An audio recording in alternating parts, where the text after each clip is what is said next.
하나님 아버지, 감사합니다. 귀한 간증을 허락해 주시고 또 그 하나님 앞에 이 감사의 예배가 온전히 하나님을 향하여 하나님만 영광 받으시는 예배가 되기를 소망합니다. 한 사람의 마음에 복음과 말씀으로 교회로 놀라운 변화를 시작하시고 또 변화를 만들어내시고 이끌어주시고 좌절과 절망 중에 엎어져 있을 만한 상황에서도 다시 일어날 수 있는 힘을 주신 이가 우리 하나님이신 줄 믿습니다. 도리어 어려움을 복음을 전하는 기회로 또 구원을 전하는 기회로 믿음 안에서 화합하며 설 수 있는 기회로 이끌어 주셔서 참으로 감사합니다. 주께서 붙드셔서 날마다 주시는 새 힘과 새 능력으로 서게 하시고 인도하여 주옵소서. 고백한 믿음의 간증이 일평생 하나님 앞에 감사가 끊이지 않는 그러한 삶으로 이어지게 하여 주옵소서. 모든 우리 믿음의 식구들이 동일한 그 믿음과 그 마음으로 서기를 소망합니다. 예수님 이름으로 기도합니다. 아멘. 오늘 우리 함께 볼 말씀은 데살로니가전서 5장 18절의 말씀입니다. 함께 우리 같이 보도록 하겠습니다. 데살로니가전서 5장 18절의 말씀 함께 우리가 보도록 하겠습니다.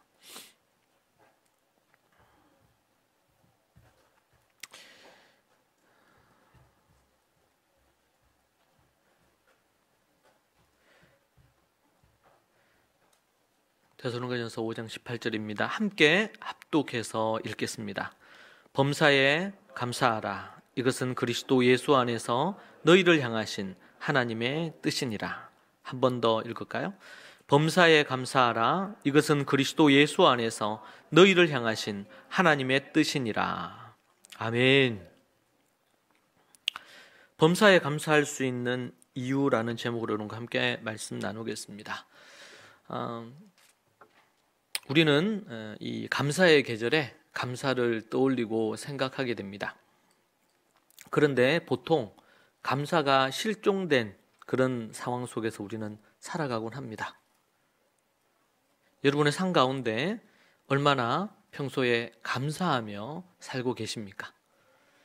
성경은 범사에 감사하라고, 항상 감사하라고 그렇게 말씀하고 있지만 우리의 삶의 현실 속에 감사가 어떻게 이루어지고 있는지 생각해 볼 부분이 되겠습니다. 현대인들에게 잊혀진 것 중에 하나가 감사가 아닌가 생각을 합니다. 그리고 감사할 수 없을 만큼 각박하고 그리고 또 여유 없는 그런 인생을 살고 있을 수 있습니다. 감사할 여지가 마음에 별로 남아있지 않죠. 경제적인 어려움으로, 관계의 어려움으로, 인생에 갖가지 많은 문제를 만나면서 우리는 감사하기보다는 원망하거나 불평하거나 아니면은 감사가 없는 그런 상황들을 맞곤 합니다. 여러분은 어떻습니까? 여러분의 삶 가운데 감사를 헤아려 보며 살아가고 있습니까? 그리고 또한 그 감사를 하나님께 올려드리며 고백하며 아니면 우리 주변에 감사할 이들에게 찾아가서 감사를 나누고 표현하고 있습니까? 멀리서 아니면 감사를 찾고 있지는 않습니까? 저 개인적으로는 감사와 관련해서 그런 적이 있습니다. 감사할 거리를 찾고 감사 제목을 적는데 감사할 것들이 생각이 안 나는 겁니다. 오랫동안 그랬던 것 같아요. 아니, 물론 형식적으로 감사할 것들을 적고 말하라 그러면 했었죠.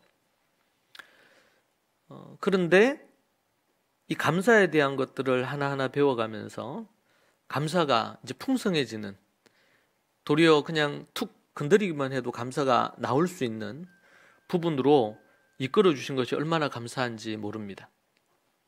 때로는 감사에 무감각하거나 아니면 양심이 무디어져 있듯이 감사의 마음도 무디어져 있는 그런 부분들이 꽤 있지 않는가 생각을 합니다. 그것이 형식적인 감사가 아니고 마음 깊숙한 곳에서 우러나는 진심 어린 감사이죠. 그러한 부분들이 일어나는가. 헬라어 유카리스테오는 감사를 표현하다, 은혜를 말하다 라는 뜻이라고 했습니다. 말로 다양한 방법으로 우리는 말이나 아니면 또 다른 여러 방법으로 카드를 쓸 수도 있고 편지를 쓸 수도 있고 선물을 보낼 수도 있고 아니면은 또 감사의 말로 다양한 방법으로 우리는 감사를 표현할 수 있습니다. 표현되어지지 않은 감사는 더 이상 감사라고 말할 수 없다는 것이 헬라어 유카리스테오라는 단어에서 우리는 감사라는 의미가 감사를 표현하고 은혜를 표현하고 전하는 것이다 라는 말에서 우리는 생각할 수 있습니다. 여러분, 범사에 감사하십시오. 감사할 수 없는 중에도 여러분 감사하십시오. 데살로니가전서 금방 읽은 5장 18절에서 범사에 감사하라고 그렇게 말하고 있습니다. 모든 일 가운데서 모든 일 가운데서 그게 기쁜 일이든 슬픈 일이든 좌절된 일이든 실패했던 일이든 잘했던 일이든 어떤 일이든 간에 모든 일에 감사하시기 바랍니다. 감사의 어떤 조건이라 이런 것을 자신의 기준으로 감사의 조건을 삼거나 세우지 마십시오.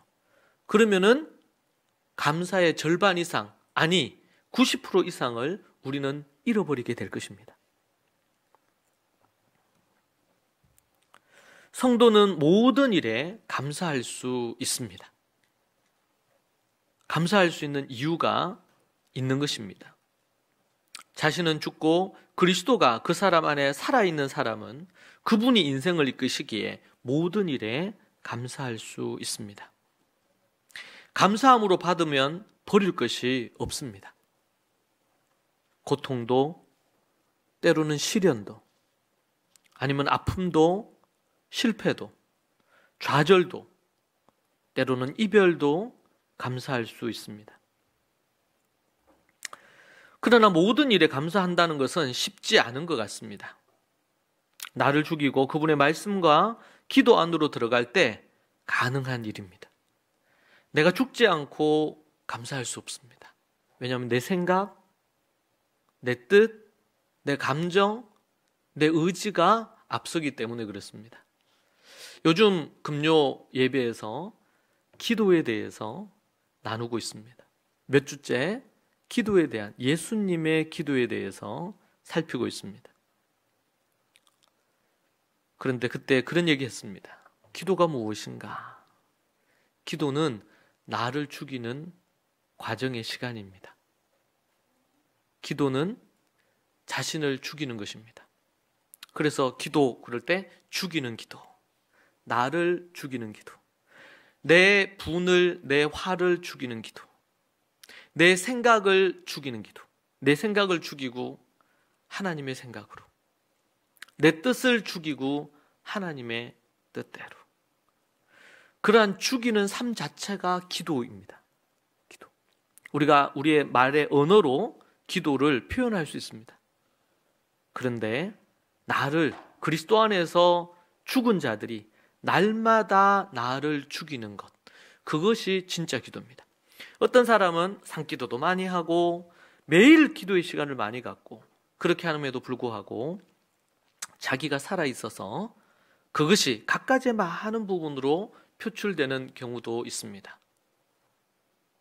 그 사람이 기도하는 그 시간을 통해서 그 기도가 그 사람을 날마다 죽도록 만들지 못한다면 그것은 내 의를 위한 기도나 아니면은 예수님이 얘기하신 것처럼 우리가 구하여도 얻지 못함은, 기도해도 얻지 못하는 것은 정욕으로 구하기 때문이라.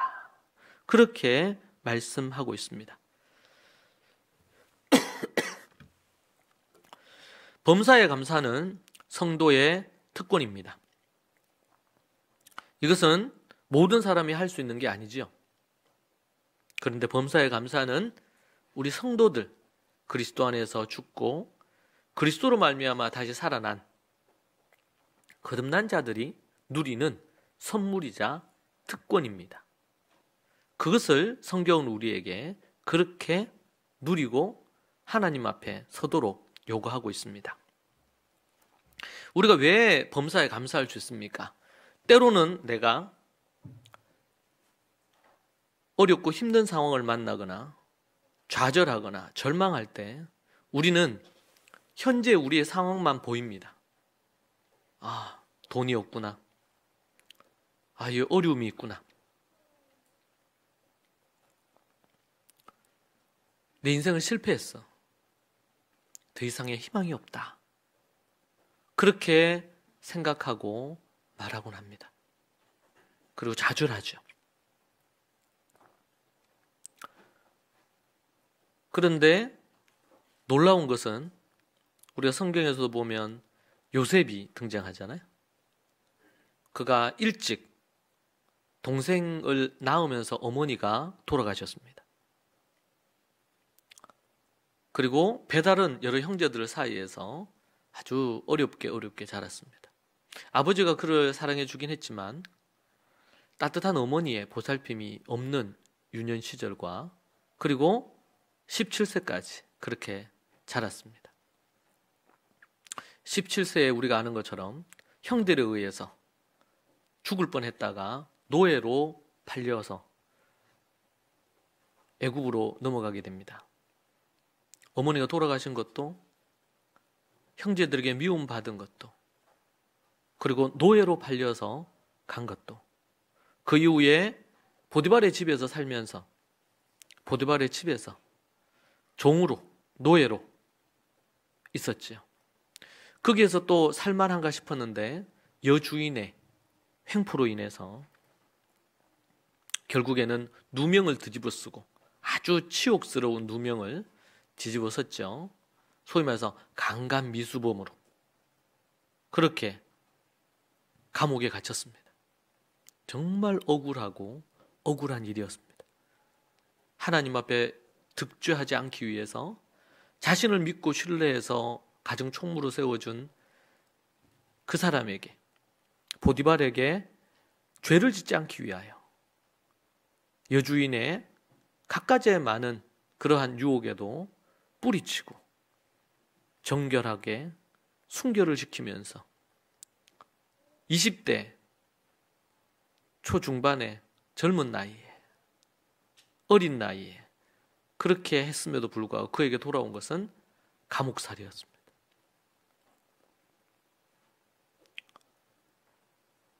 그런데 우리가 아는 것처럼 그 감옥에서 지냈던 그것은 감옥에 있었던 것이 지렛대가 되어서 그는 왕 앞에 서게 되고 왕의 꿈을 해몽함으로 말미암아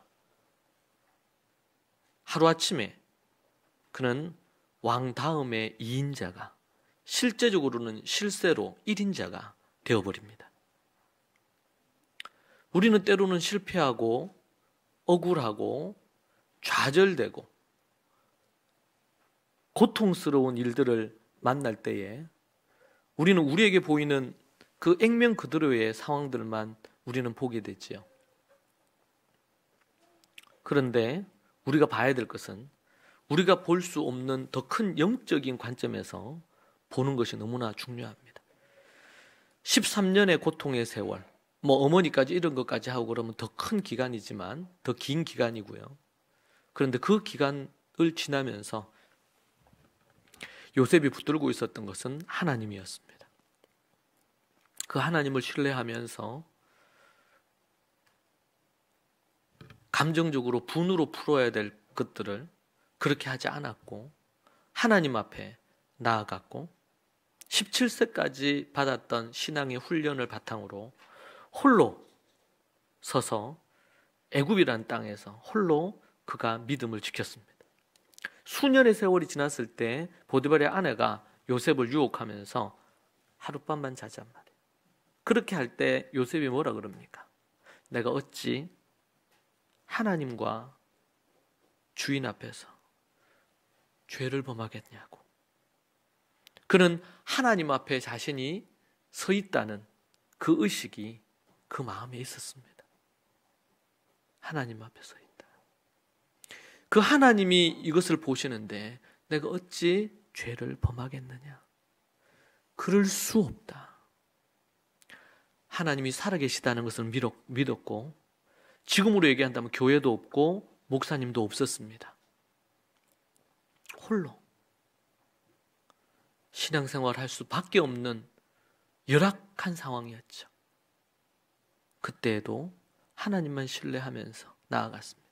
우리는 요셉의 일생을 통해서 우리가 알 수 있는 것은 결코 실패하고 넘어지고 좌절하는 그 환경과 어려움이 우리의 일차적인 초점이 아니고, 그 상황, 그게 좋은 상황이든 어려운 상황이든 그가 어떤 마음 태도와 어떠함으로 서 있느냐, 하나님 앞에 어떤 부분으로 서 있느냐, 이것이 더 중요한 부분이라는 겁니다.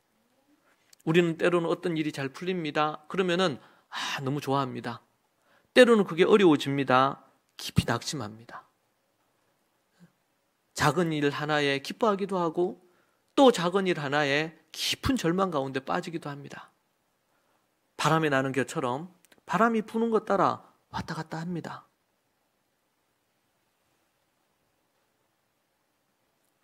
여러분은 어떻습니까? 성경은 우리에게 일이 일비하지 않고 정말 하나님 앞에서 도리어 그 고통이 하나님께로부터 왔다면, 내가 물론 잘못해서 생기는 고통도 있겠죠. 그러나 어떤 고통이든 간에 내가 잘못한 것이라면 회개하고 돌이켜야 될 것이고, 그렇지 않다면 요셉처럼 억울한 누명을 쓰고 다른 사람의 죄로 인해서 당하는 부당한 고통이죠. 억울한 누명이고, 그럼에도 불구하고 하나님만 믿고 나아가면서 도리어 그가 하나님이 약속하신 꿈대로 그를 하나님이 총리로 세우시면서 완전히 인생을 바꾸어 내셨습니다. 그러나 세상에서는 볼 때는 역전된 인생이라고 볼 수 있겠죠. 그런데 요셉의 입장에서는 환경이 바뀌었을 뿐이지 그의 마음과 그의 믿음은 그 전이나 감옥에 있을 때나 총리가 되어 나라를 다스릴 때나 별반 차이가 없었을 것으로 보입니다. 왜 그렇습니까? 주님이 인도하신다는 것을 알기 때문이죠. 나는 주님을 따른다는 것입니다.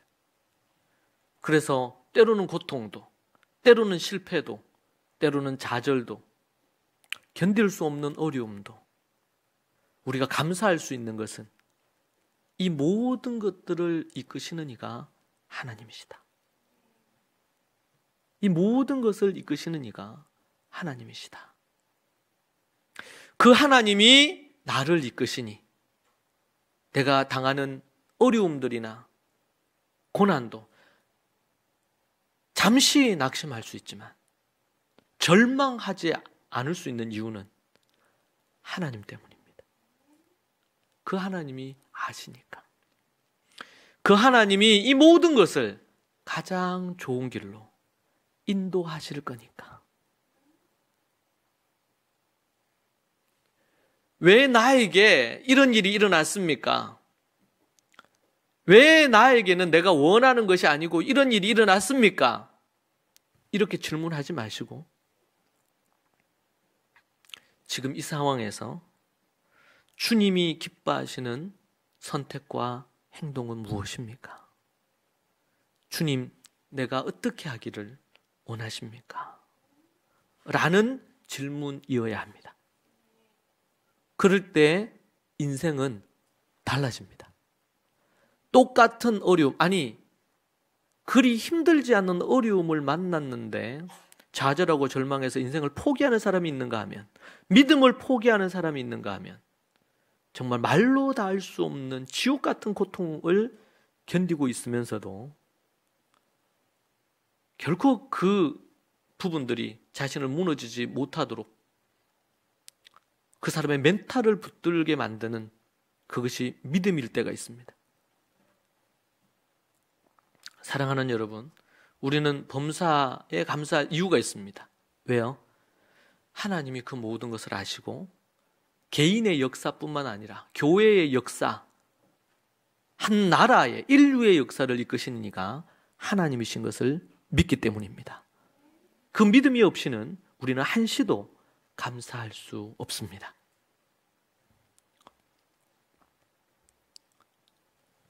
여러분, 범사의 하나님 앞에 감사하며 그 하나님께 감사하십시오. 성부와 성자와 성령 하나님께 감사하십시오. 그분이 값없이 주신 것을 창조나 십자가나 부활이나 죄사함이나 거듭남이나 중생이나 구원이나 일상의 삶에 하나님이 인도하시고 도우시는 손길이나 영생이나 그리고 우리에게 약속하신 천국을 우리가 거할 처소를 천국을 예비하러 가셨다 그랬는데 그러한 것을 이미 값없이 선물로 주셨습니다. 여러분, 이 생에서 얻을 수 있는 최고의 선물들입니다.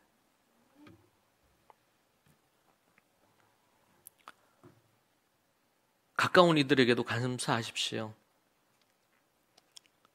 소홀할 수 있습니다. 늘 가까이 있으니까.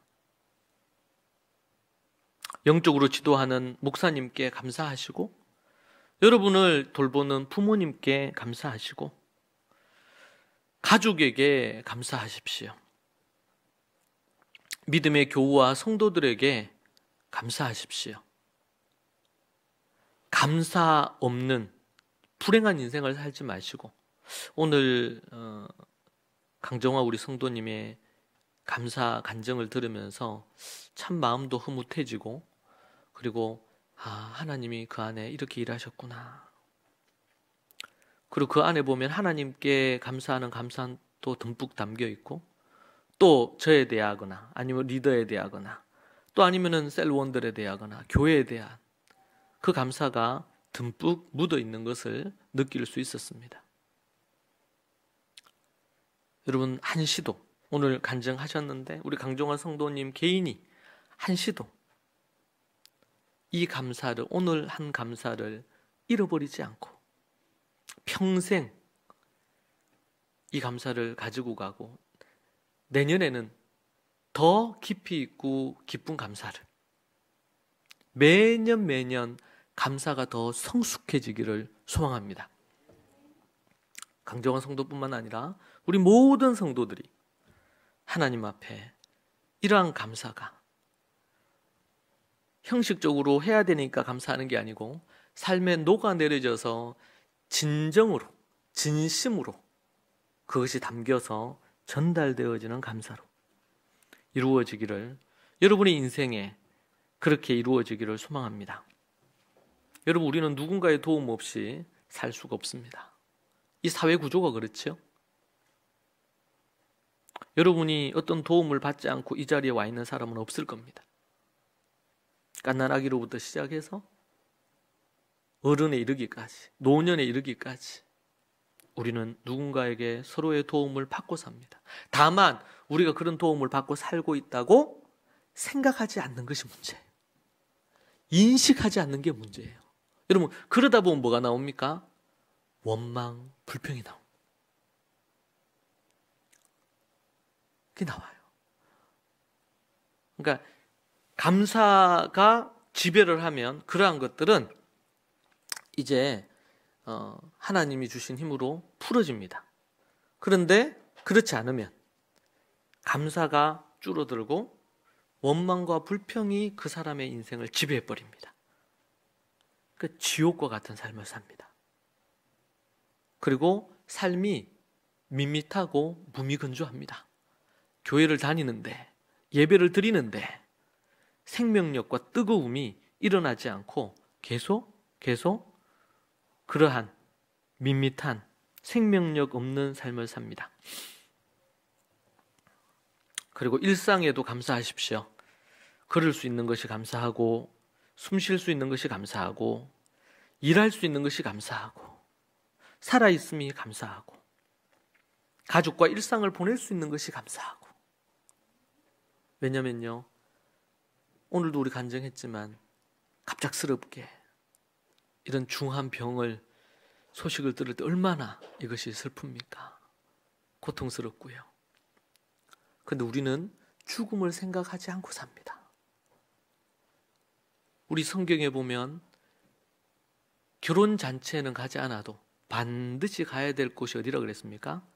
장례식장이에요. 왜 그렇습니까?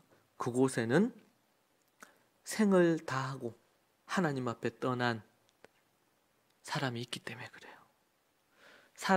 그 한 사람이 죽음을 생각하지 않고 살면요, 죽음을 생각하지 않고 살면 욕심도 많아지고 원망도 많아지고 섭섭한 일도 많아지고 분노도 많아지고 자꾸 많아집니다. 왜? 죽음을. 여러분, 정말 내하고 원수처럼 지냈던 사람이 있는데 그 사람이 예를 들면 죽었다 생각합시다.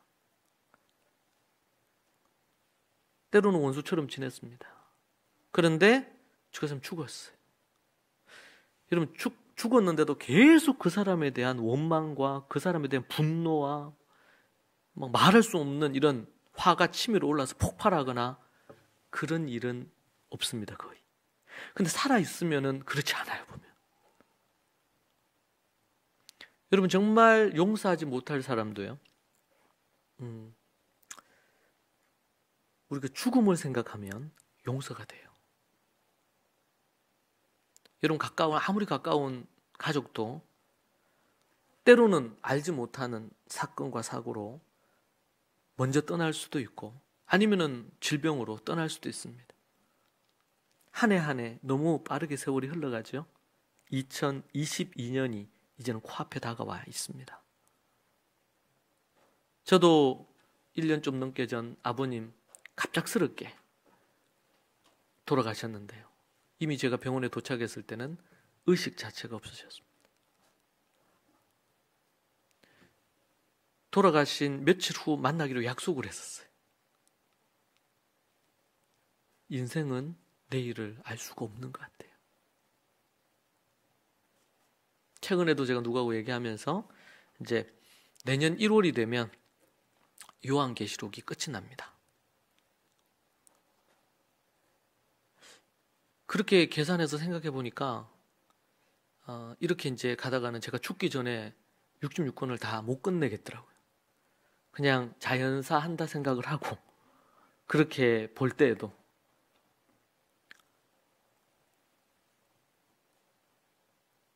그래서 좀 더 속도를 내야 되나 그런 얘기를 한 적이 있습니다.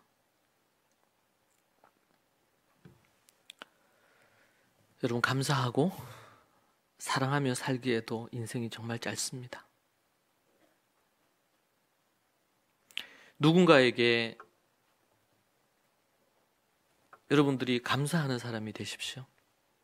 또한 감사해야 될 사람을 떠올려 보라고 요청받을 때 그때 떠올려지는 사람이 여러분이기를 소망합니다.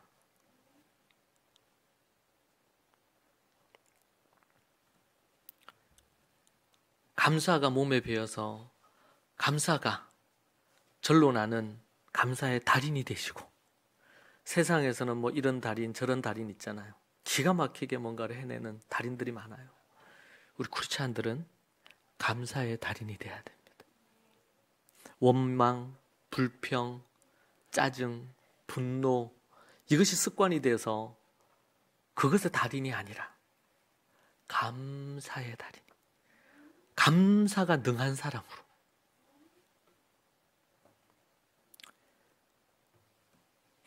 도리어 감사는 실패를 성공으로 바꿉니다. 죽음에서 생명으로 옮겨주기도 하고요, 걱정과 염려를 기쁨으로 만들어주기도 합니다. 우울한 삶에서 활력을 넘치게도 만들어줍니다. 감사가 만들어내는 기적이죠. 성경은 우리에게 범사에 감사하라, 이것은 그리스도 예수 안에서 너희를 향하신 하나님의 뜻이니라. 성경에서 하나님의 뜻이라고 딱 못 박아서 얘기한 것이 성경이 몇 구절 안 됩니다. 그 대표적인 것이 범사에 앞에 항상 기뻐하고 쉬지 말고 기도하고 범사에 감사하라. 이것은 그리스도 예수 안에서 너희를 향하신 하나님의 뜻이니라. 제가 올해 받은 최고의 선물 중에 하나가 있다면 그것을 여러분에게 좀 나누려고 합니다. 올해 최고의, 우리가 요한계시록을 계속 연구하고 2년을 가까이를 연구하면서 하나님께서 저에게 주신 선물 중에 하나인데요. 그것은 뭐냐면 복음과 복음 이후의 삶에 대한 좀 더 선명하고 명확한 깨달음과 은혜였습니다. 특별히 요한계시록을 통해서 그 부분에 대한 해답을 주셨고, 알고 있었지만 좀 더 선명하고 구체적으로 주신 부분인데요. 저에게는 2021년에 감사할 5가지 얘기하라면 그 중에 아주 하나로 꼽을 만한 그런 감사의 제목이 되겠습니다. 한번 이 부분에 대해서는 자세하게 제가 성경 전체적으로 연구하면서 정리한 부분이 있는데 그것을 나중에 여러분과 함께 나누려고 합니다. 우리는 복음을 얘기할 때 예수 그리스도의 십자가와 부활이 아니고서는 우리는 구원을 얻을 수 없고 예수님을 통해서 구원받을 수가 없습니다.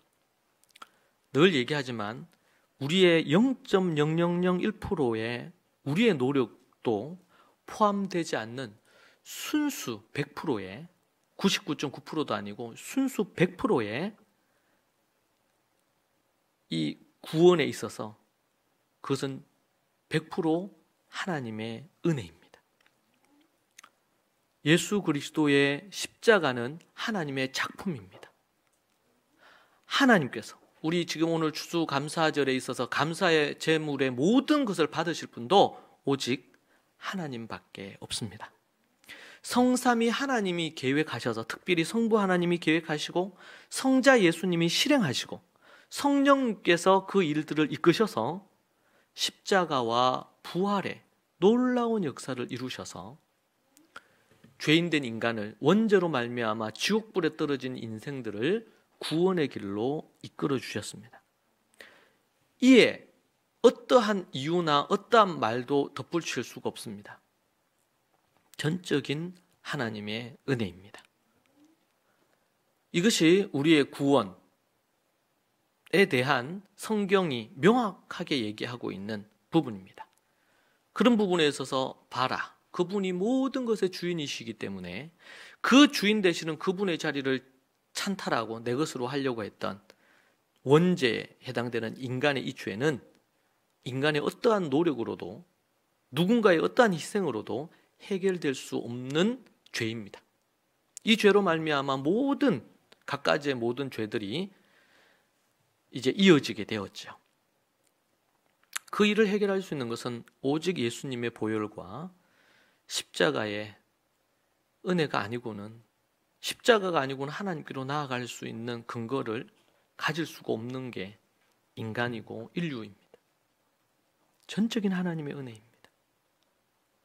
자, 그런데 이 하나님의 은혜를 얻기 위해서 반드시 필요한 것이 있습니다. 반드시. 무엇이 필요할까요?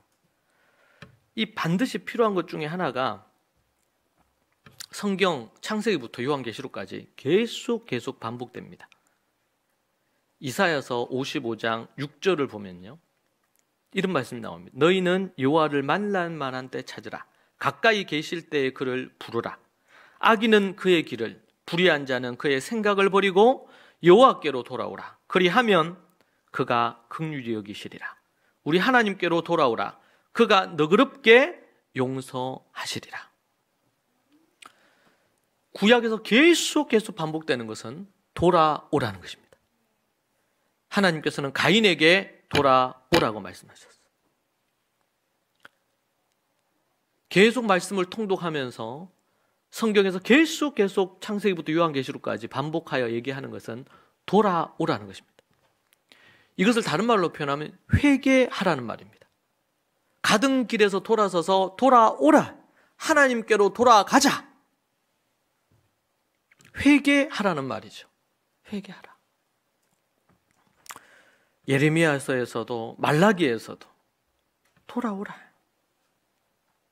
그렇게 말하고 있습니다.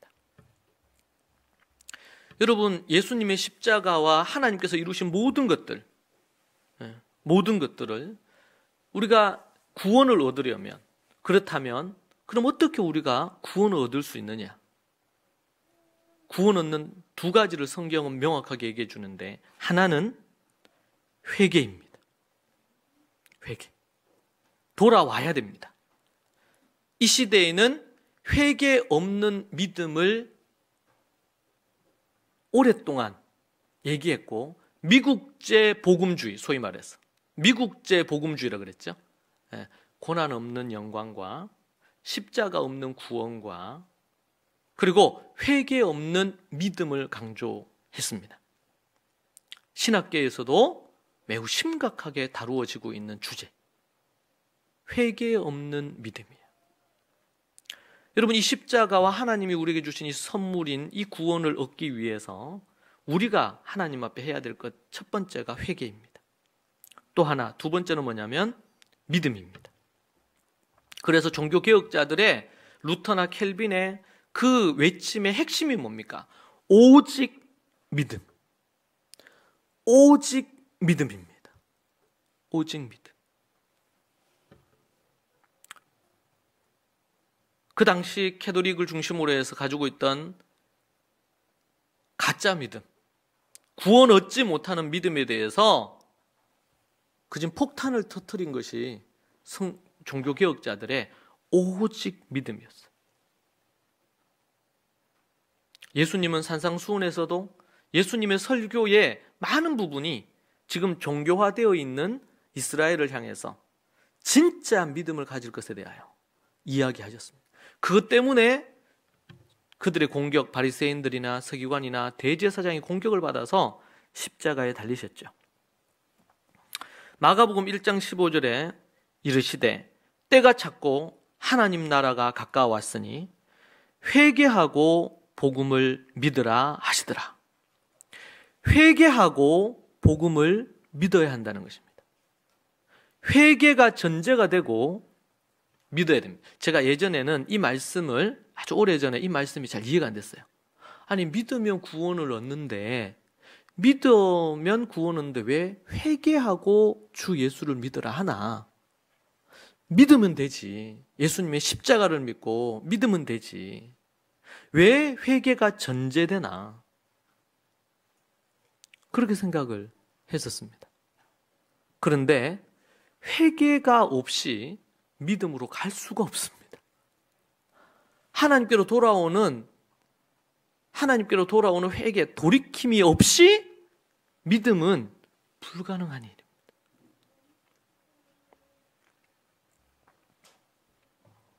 바람핀 남편이 아내와 다시 결합해 살기 위해서 얘기합니다. 나를 믿어다오. 내가 다시는 거짓을 안 할게. 나를 믿어다오. 그럼 그 말을 어떻게 믿습니까? 그 말을 어떻게 믿을 수가 있습니까? 호세아서를 보면 창녀를 아내로 삼아서 자식을 낳는 호세아 선지자의 이야기가 있죠. 그것은 타락한 이스라엘과 하나님과의 관계를 얘기해 주는 거죠. 진정으로 잘못을 했다면 진정으로 돌이켜서 믿음을 줄 수 있는 회개의 모습들이 있어야 됩니다. 그렇지 않고 아무리 나를 믿어다오, 다시는 노름 안 할게, 다시는 바람을 안 필게, 다시는 뭘 안 할게. 그 말을 신뢰할 수 있는 신뢰를 이미 잃어버렸단 말이에요. 원죄를 가진 인간이라는 이 말은요. 회개하고 복음을 믿어야 됩니다. 이것이 십자가와 하나님이 우리에게 주신 100% 인간이 노력, 여러분 회개하는 것이 구원을 얻는 0.1%라도 그게 조건이 될까요? 회개하는 것이? 회개하고 내가 믿습니다 하는 것이 그것이 구원 얻는 0.1%의 조건이 되겠습니까? 전혀 조건이 안 됩니다. 우리의 선한 행위가, 우리의 선한 노력이 그게 되겠습니까? 구원 얻는 어떤 일말의 조건이라도 될까요? 여러분 그런 생각을 갖고 있으면 어떻게 될까요? 율법주의에 빠집니다. 외식주의에 빠져요. 내가 이렇게 선하게, 내가 이렇게 의롭게 사는데 아유 쟤는 뭐야? 쟤가 저래가지고 구원 얻겠나? 그래서 제가 늘 강조하죠. 절대로 판단하시면 안 돼요. 각자 가는 길이 있어요. 하나님께서 그 사람을 하셔요. 물론 교회에서는 하나님이 금하신 죄를 짓거나 악을 행해.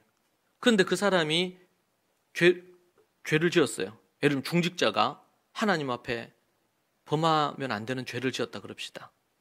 그럼 어떻게 돼요? 징계를 해야 되고 치리를 해야 되죠. 그 사람의 영혼이라도 구원받게 하기 위하여 그렇게 해야 될 것입니다. 그러니까 유야무야 이렇게 해서는 안 되는 일이죠. 그래서 성경에서 어떤 교회 지도자가 있다. 그 지도자가 문제가 있는 것 같아. 그럼 어떻게 해요? 최소한 2-3 증인이 필요해요. 지도자 같은 경우에도. 그럼 지도자가 잘못한 거에 대해서 어떻게 할 수 있다 없다? 처벌할 수 있죠. 근데 단 조건이 있어요. 누가 음해를 해서 거짓말을 하거나 이렇게 할 수도 있으니까 최소한 2-3 증인이 필요하다 말이에요. 진실 여부가 중요한 부분이다. 그렇게 얘기를 합니다. 우리가 서로를 판단할 연약함에 대해서 근데 그것이 선을 넘어서 죄를 지었어요. 그럼 어떻게 해요? 중직자 중에서 예를 들면 누가 바람을 폈어요? 그럼 어떻게 될까요? 한 사람이 가서 우리 마태복음 나오지 한 사람이 가서 권면하고 근데도 회개하고 돌이키지 않아요. 2-3 사람이 가서 권면하고 그래도 안 돼요. 그럼 어떻게 해요? 교회 앞에 얘기를 해서 교회가 그 일에 대해서 징계하도록 해야 된단 말이에요. 사도 바울이 왜 그렇게 하라 그랬어요? 그 영혼이라도 구원 얻게 하기 위해서 마지막으로 그렇게 얘기가 나오는 것을 볼 수 있습니다. 여러분 우리가 여러분 뭔가 내가 노력을 해서 구원 얻을 수 있는 근거가 하나도 없습니다. 오직 믿음으로만 우리는 구원 얻습니다. 그런데 이 믿음이 우리에게 오려면 뭐가 전제가 돼야 된다고요? 회개가 있어야 되고 그리고 그 하나님 예수님의 십자가와 부활을 진짜 믿어야 됩니다. 진정으로 믿어야 됩니다. 그냥 지식으로만 머리로만 이렇게 믿어서는 안 됩니다. 그것을 성경은 우리에게 회개에 합당한 열매를 맺으라 그랬어요. 회개하고 주 예수를 믿어야 된다 그랬어요. 근데 회개하는 것이 이게 진짜인지 가짜인지 어떻게 알아요? 그래서 1세기 당시, 2세기 당시에 이제 교회에서는 지금 그 3세기 이후죠, 참. 4세기 이후에 313년에 기독교가 국교가 됐어요, 로마에. 국교가 되면서 그전에는 핍박받았어요. 그러니까 예수님을 믿는다는 것은 어떤 겁니까? 곧 죽음을 의미했습니다. 그러니까 예수님을 많이 믿어야 안 믿어요? 많이 안 믿겠죠. 왜? 잡혀서 죽으니까. 근데 누가 믿겠어요? 진실한 사람만 믿겠죠. 진실한 믿음을 가진 사람만. 믿을 거 아닙니까? 그런데 로마가 이 기독교를 국교로 딱 찍으면서 그때부터는 기독교를 믿어야 공직 생활도 하고 교회를 나와야 되는 게 무조건. 그러니까 대거 귀족들부터 시작해서 다 믿는 거예요. 자, 그런데 다 믿으면서 로마에 그들이 믿었던 신이 태양신인데 집에는 태양신을 그대로 모시면서 교회도 나오는 겁니다. 그래서 교회가 그때부터 전통으로 내려온 게 뭐냐면 최소한 1년을 보겠다는 거예요. 그 사람의 믿음이 진짜인지. 그래서 요즘도 그 전통이 아직도 남아 있어서 이제 학습이나 뭐 세례 이렇게 침례를 한데 최소한 1년을 요즘은 그런 것도 별로 없어지고 있죠. 허물어지고 있죠. 원래는 그랬어, 원래는. 왜? 너무 많이 들어오니까. 너무 많이 교회 안으로 들어오니까. 이 사람이 진짜로 믿으려고 들어온 건지, 아니면은 자기가 로마의 황제로부터 인정받기 위해서 교회를 안 나오면 안 되니까, 세례나 침례를 안 받으면은 안 되니까 들어온 건지, 이게 분간이 안 됐단 말이죠. 그래서 1년이라는 기간을 둔 것입니다. 회개하고 주 예수를 믿어라. 이것이 약속이에요. 회개하고 믿으란 말이에요.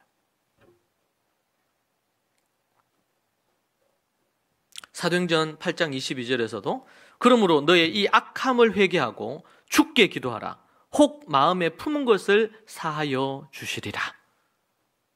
악함을 회개하고 주께 기도하란 말이죠.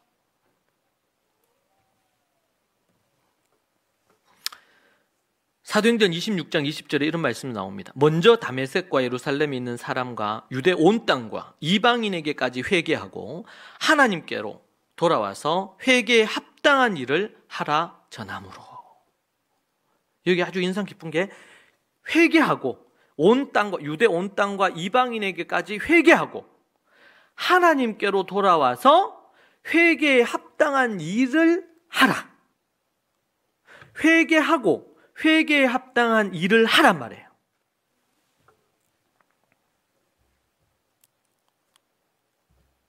회개하고 회개에 합당한 일을 하라. 이것이 마태복음 5장 그리고 누가복음 3장, 마태복음 3장, 누가복음 3장에 나왔던 침례 요한이 침례를 베푸는데 침례 받으러 온 사람들을 향해서 외쳤던 얘기죠. 한번 읽어보면 제가 읽어보겠습니다. 마태복음 3장 5절부터 내용인데 이때 예루살렘과 온 유대와 요단강 사방에서 다 그에게 나와 자기들의 죄를 자복하고 요단강에서 그에게 침례를 받더니 요한이 많은 바리새인들과 사두개인들이 침례 베푸는 데로 오는 것을 보고 이르되 독사의 자식들아 누가 너희를 가르쳐 임박한 진노를 피하라 하더냐. 지금 요한이 있는데 많은 바리새인들, 사두개인들이 침례 받으러 온 것입니다. 요단강으로. 그런데 그들을 향해서 뭐라 그랬어요? 독사의 자식들아, 이 독사 새끼들아, 누가 너희를 가르쳐 임박한 진노를 피하라 하더냐. 8절에 나옵니다. 그러므로 회개에 합당한 열매를 맺고, 회개에 합당한 열매를 맺고, 이게 진심이죠. 앞에서 얘기한 것처럼 내가 다시는 바람 안 필게. 그런데 그렇게 해서 받아줬어, 아내가. 그런데 며칠 안 지나가 또 바람을 펴요. 그러면은 그 사람이 얘기한 내가 다시 바람 안 필게, 그 말을 믿을 수 있어, 없어요?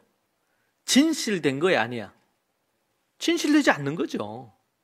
거짓말을 한 거예요. 어떤 연유이든지 간에 거짓말을 한 거예요. 사람은 자기 말에 대한 1차적인 책임이 필요해요. 책임성. 회개했어요. 나 회개했어요. 어떻게 알아요? 회개에 합당한 열매가 있어야 된다. 그래서 요한에게 침례받으러 온 바리새인들, 사두개인들, 여러분 전략적으로 따지면 사두개인들이 요한을 인정하고 그리고 바리새인들이 요한을 만약에 인정하고 이렇게 하면 요한의 위치가 엄청 올라갑니다. 이스라엘에서 영향력 있는 지도자가 될 거예요. 요한이. 그렇게 되면 얼마나 하나님 앞에 더 큰 일을 많이 하겠습니까? 바리새인들하고 사두개인들 늘 찍어보고 싸우는 인간들인데 이들을, 이 두 그룹을 딱 자신을 지지하는 그룹으로 딱 해가지고 이렇게 한다면 이 침례 요한이 이스라엘에 있어서 얼마나 큰 영향력을 발휘하겠어요. 이게 하나님의 뜻이구나, 뭐 이렇게 생각할 수도 있지 않겠습니까? 그런데 그들을 향해서 뭐라 그랬어요? 독사의 새끼들아. 여러분 그 얘기를 들은 표정들이 어떨까요? 바리새인들하고 사두개인들이. 최고의 영적인 권위와 정치적인 권력을 가진 사람들 아닙니까? 바리새파, 사두개파.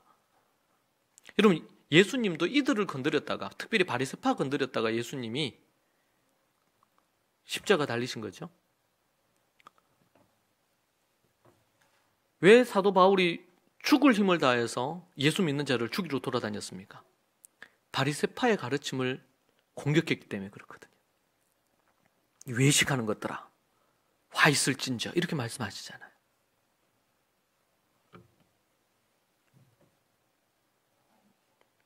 회개에 합당한 열매를 맺고 속으로 아브라함이 우리 조상이라고 생각하지 마라. 내가 너에게 이르노니 하나님이 능히 이 돌들로도 아브라함의 자손이 되게 하시리라. 이미 도끼가 나무 뿌리에 놓였으니 좋은 열매를 맺지 아니하는 나무마다 찍혀 불에 던져지리라. 나는 너희로 회개하게 하기 위하여, 여기 또 회개를 가면 회개하게 하기 위하여 물로 침례를 베풀거니와 내 뒤에 오시는 이는 나보다 능력이 많으시니 나는 그의 신을 들기도 감당하지 못하겠노라. 그는 성령과 불로 너희에게 침례를 베푸실 것이라. 할렐루야. 요한이 지금 이렇게 얘기하고 있어요. 그리고 손에 키를 들고 자기 타작 마당을 정하여 알곡은 모아 곡간에 들이고 쭉정이는 꺼지지 않는 불에 태우리라. 여러분, 지금 이것을 이 시대로 한다면요, 바리새파들은 교회의 최고의 열심 있는 중직자들입니다. 하나님을 믿으면서 온전히 정치적인 권력을 갖고 있는 사람들, 그 사람들 누구냐면 사두개파들이거든요.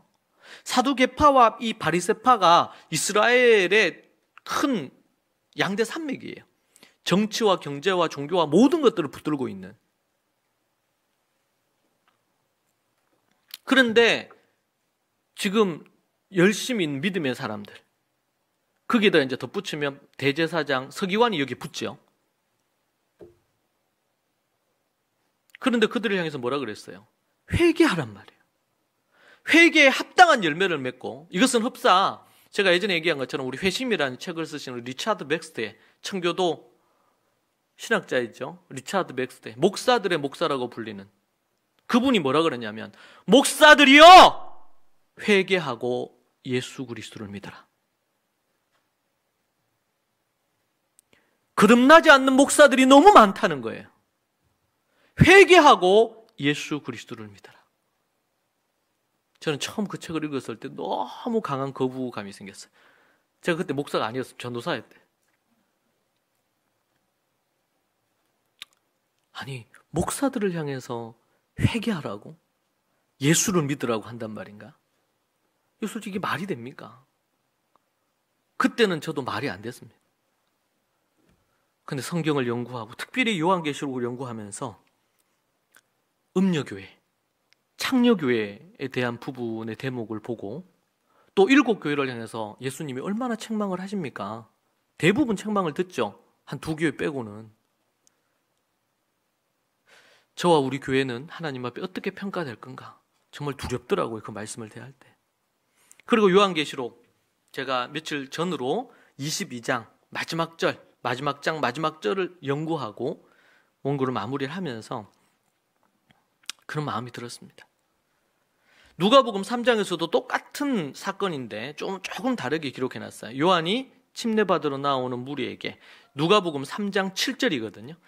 요한이 침례받으러 나오는 무리에게 이르되 독사의 자식들아, 누가 너희에게 일러 장차 올 진노를 피하라 하더냐.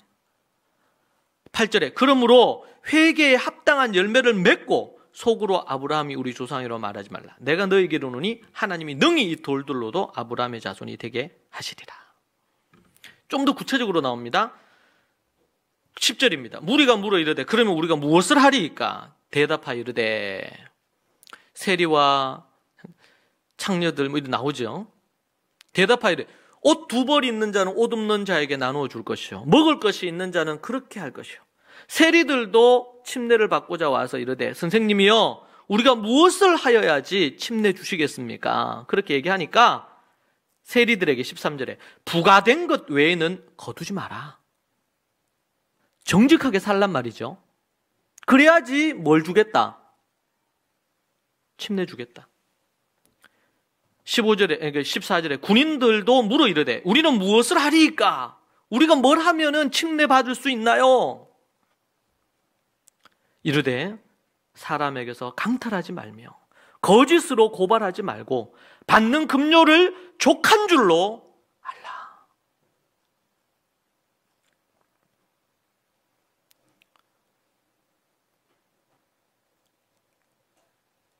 세리가 어떻게 침례받을 수 있을까요? 조건이 뭡니까? 세금을 정직하게 거두는 것입니다. 군인들은 어떻게 침례받을 수 있을까요? 군인이라는 신분을 갖고 사람들, 백성들을 강탈, 빼앗고 그들을 괴롭히고 고발해서 거짓 증언해서 거짓으로 고발해서 돈벌이로 삼고 받는 급료를 박봉을 받아도 족한 줄로 감사할 줄 알아라. 회개의 그러한 열매 맺고 와라. 그러면 내가 침례 주겠다. 침례는 뭡니까?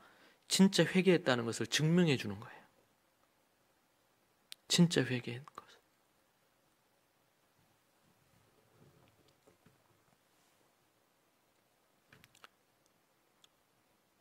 이 누가복음에서 좀 더 구체적으로 얘기했어요.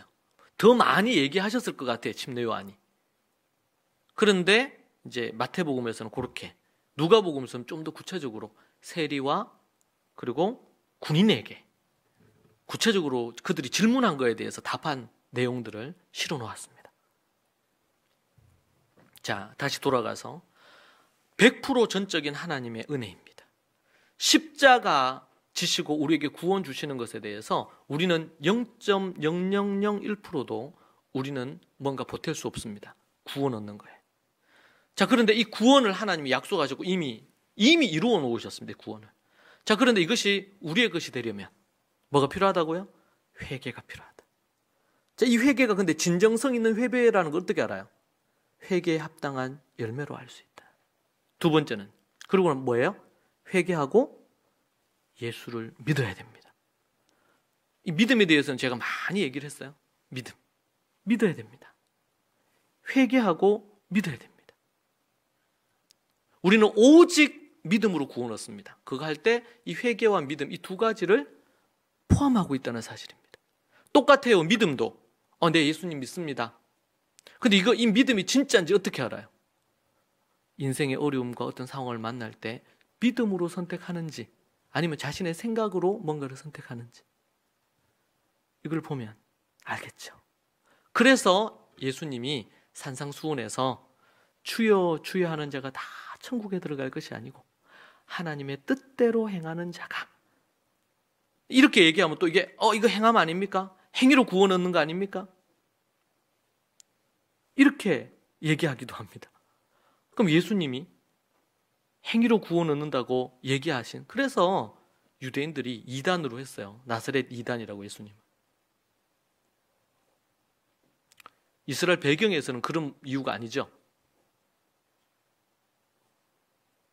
이 시대에서는 예수님도 이 땅에 오시면 이단으로 취급받을 거예요. 왜? 예수님 그렇게 얘기하셨으니까.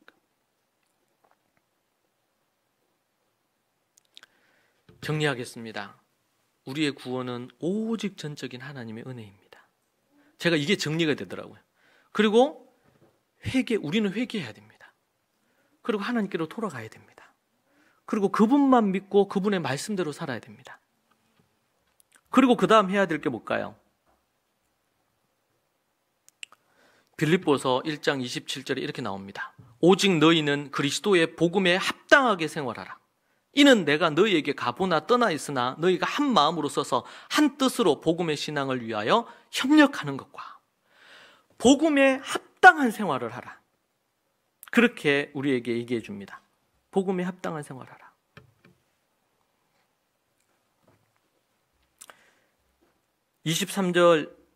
고린도전서 9장 23절에 이런 말씀 나옵니다. 내가 복음을 위하여 모든 것을 행함은 복음에 참여하고자 함이라. 운동장에서 다름질하는 자 같이 다 달릴지라도 오직 상을 받는 사람은 한 사람인 줄 너희가 알지 못하느냐? 너희도 상을 받도록 이와 같이 다름질하라. 여러분, 이제 회개하고 복음을 듣고 너무 예수님의 십자가와 이 복음이 너무 귀해. 내가 그 주님을 믿고 내가 구원 얻어야 되겠다. 그러려면 뭐 해야 된다고요? 회개하고 믿어야 돼요. 회개하고 믿음을 가졌어. 그래서 이제 그러면 어떻게 될까요? 소위 말해서 거듭남이 이루어져요. 진정으로 회개하고 진정으로 믿으면 거듭납니다. 중생을 경험하게 됩니다. 자, 그렇게 하고 나면은 그 다음은 어떻게 해야 돼요? 이제는 복음을 위하여 모든 것을 행함은. 여러분 성경 가진 분들 거기 동그라미 넣었어요. 23절, 9장 23절. 이제는 모든 것을 뭐 해야 돼요? 행해야 돼요. 자, 얘기했죠? 우리가 구원을 얻는데 우리의 노력으로 해서 얻을 수 있는 게 있다 없다? 구원에 있어서 하나라도 있다 없다? 요즘 말 1도 없다. 1도 하나도 없어요. 이것은 하나님이 다 구원을 이루어 놓으신 거야. 자, 그런데 그것을 그냥 공짜로 우리가 은혜지, 은혜. 공짜라고 표현하는 거 별로 저는 안 좋아하는데 십자가에서 주님이 다 행하시고 우리는 그냥 그저 선물로 받는 거잖아요. 그래서 그걸 뭐라 그래요? 은혜. 값없이 주어졌단 말이에요. 은혜를 우리가 받았어. 근데 그 은혜를 내가 받아서 내 것으로 하려면 뭘 해야 돼? 회개하고 주 예수를 믿어야 돼, 진정으로. 그렇게 하면 이게 우리 안에 이제 신학적인 용어로는 전가된다 이래요. 그분이 십자가에서 죽으신 그것이 우리에게 전가가 돼서 우리의 거가 돼가지고, 우리의 것이 돼가지고, 그래서 광야에서 불뱀에 물렸는데 노뱀을 딱 드니까 그걸 딱 보는 순간 뭐가 됐어요? 뭐가 됐다? 치료가 됐잖아. 어떻게 그게 가능해요? 쳐다봤는데? 회개하고 주 예수를 믿는다는 것이 바로 구약에서 노뱀을 쳐다보는 거예요. 십자가를 쳐다보는 거예요. 이스라엘 가면 노뱀이 크게 어떤 사람이 형상화해가지고 노수로 이렇게 해가지고 뭘 만들어? 십자가를 만들어놨어. 노뱀을 세웠던 그 자리에. 근데 그걸 쳐다보니까 뭐가 됐어요? 몸에 있던 독들이 사라지면서 살았어요. 그걸 안 본 사람은 어떻게 됐어요? 죽었어, 그 자리에. 이게 은혜죠. 예수님의 그 내가 십자가에 달려 내가 죽은 것이 아닌데도 불구하고 예수님의 그것이 나에게로 전가가 돼서 내가 그것을 한 것으로 여김을 받게 된 거예요. 그걸 전가교율이라 그러는데 너무 중요한 거예요. 이 개혁 신학에 있어서 우리 이 개신교 신학에서 너무 중요한 거예요. 안 그러고 내가 구원 얻기 위해서 내가 뭔가를 노력한다 그러면 어떻게 그걸 하겠어요? 예수 그리스도의 그것이 내한테 전가. 그렇게 전가되는 근거가 뭐냐? 회개와 믿음이란 말이에요. 자, 그러면 이 회개하고 믿었어요. 그럼 어떻게 될까요? 우리가 주 예수 그리스도 안에서 중생 거듭나는 거죠. 새 사람이 된 거예요. 새 사람이. 자, 그러면 새 사람이 딱 되었어. 이거는 뭐예요? 우리의 믿음의 이제 출발이에요. 그래서 히브리서에서 뭐라 그랬어요? 도의 초보를 버리란 말이에요. 침례도 부활도 모든 것들이 다 도의 초보니까 도의 초보를 버리고 뭐로 나아가야 돼요? 복음에 합당한 삶으로 나아가야 돼요. 그래서 23절 내가 복음을 위하여서 이제는 모든 것을 행함은, 여러분 우리가 구원을 얻기 위해서 우리가 뭔가 행위를 아무것도 할 필요가 없다 그랬죠. 자, 그런데 오늘 말씀 보니까 고린도 전서 9장 23절에 내가 복음을 위하여 모든 것을 행함은 뭐 하기 위해서? 복음에 참여하기 위해서. 이 말은 뭐냐면 이제 회개하고 주 예수를 믿었어요. 거듭났어요. 그럼 그 다음 뭐예요? 이제부터는 뭐 해야 된다? 모든 것을 행해야 돼요. 하나님의 뜻을 행해야 돼요. 24절에 아주 유명해요. 운동장에서 다름질하는 자들이 다 달릴지라도 오직 상을 받는 부분은 한 명밖에 없다 얘기하면서 이기기를 다투는 자마다 모든 일에 절제하니 하나니 그들은 썩을 승리과의 반을 얻고자 하되 우리는 썩지 아니할 것을 얻고자 하노라. 그러므로 나는 다름질하기를 향방 없는 것 같이 아니하고 싸우기를 허공치는 것 같이 아니하고 내가 내 몸을 쳐 복종하게 함은 내가 남에게 전파한 후에 자신이 도리어 버림을 당할까 두려워함이로다. 이 아주 어려운 구절로 난해 구절로 되어 있는 겁니다. 이 구절이. 왜? 사도 바울이 지금 얘기하잖아요. 내가 많은 사람들에게 복음을 전파하고 자신이 도리어 버림을 당할까 두려워함이로다. 뭐 하지 않으면 내가 복음을 위하여 모든 것을 행함은 그 사람이 진정으로 회개하고 거듭나서 그 사람이 회개하고 믿음으로, 오직 믿음으로 거듭나서 그랬다는 것을 어떻게 증명해요? 달리기 선수가 믿음으로 달려가듯이 복음으로 모든 일을 행하기 위해서 전력 질주를 한다는 거예요. 전력 질주를. 기독교가 놓친 것 중에 하나가 뭐냐면 예수님이 십자가를 강조했는데 거듭난 이후의 삶을 강조를 안 했어요. 복음에 합당한 실제적인 삶을 강조하지 않았어요. 그러니까 교회를 오래 다니고 이렇게 했는데도 사기도 잘 치고 거짓말도 잘하고, 예? 아주 이기적이고 이렇게 변하는 거예요. 계속 성숙해 가야 되는데 완전한 자는 없죠, 우리가. 그래서 우리가 이제는 우리의 공로가 아니잖아요. 우리의 노력이 아니잖아요. 구원 얻은 것은 선물로 받았잖아요. 은혜로 받았으면 이제는 뭐 해야 된다? 오직 모든 것을 복음에 합당하게 행하는 것입니다. 그래서 27절에 이게 이해가 쉬운 거예요. 내가 내 몸을 쳐 복종하게 함은 내가 남에게 전파한 후에 자신이 도리어 버림을 당할까 두려워합니다. 구원은 하나님의 손에 달려 있어요. 바울은 구원의 확신을 갖고 있었어요. 그런데 내가 내 몸을 복종하게 해서 거듭난 자들의 합당한 열매가 내 삶에 나타나지 않는다면 두려운 거죠, 본인이. 그런 긴장감을 갖고 그가 죽을 때까지 믿음의 경주를 하는 겁니다.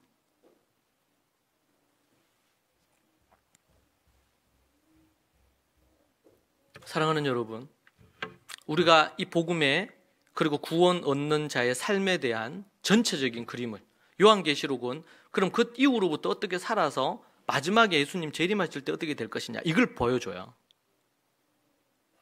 그런데 복음이 무엇인지, 구원이 무엇인지, 구원을 우리가 어떻게 얻는지, 그럼 어떤 이후에는 어떻게 살아야 되는지, 우리의 삶의 모든 영역에 주님 되심을 인정하면서 날마다 성장하고 성숙하고 자라가야 되겠죠.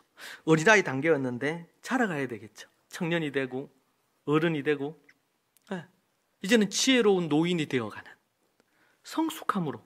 그래서 빌립보서 2장 12절에서 날마다 구원을 이루라는 말이에요. 여러분, 우리는 아침에 여러분 거듭나셨습니까?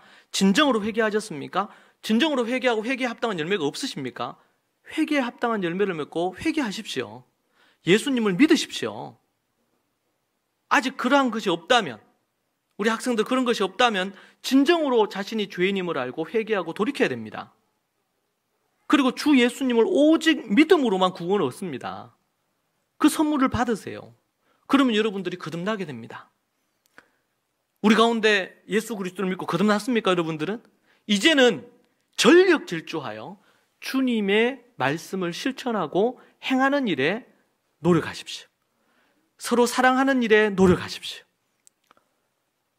복음을 전하고 사명을 감당하는 일에 노력하십시오. 사람들을 주께로 인도하십시오.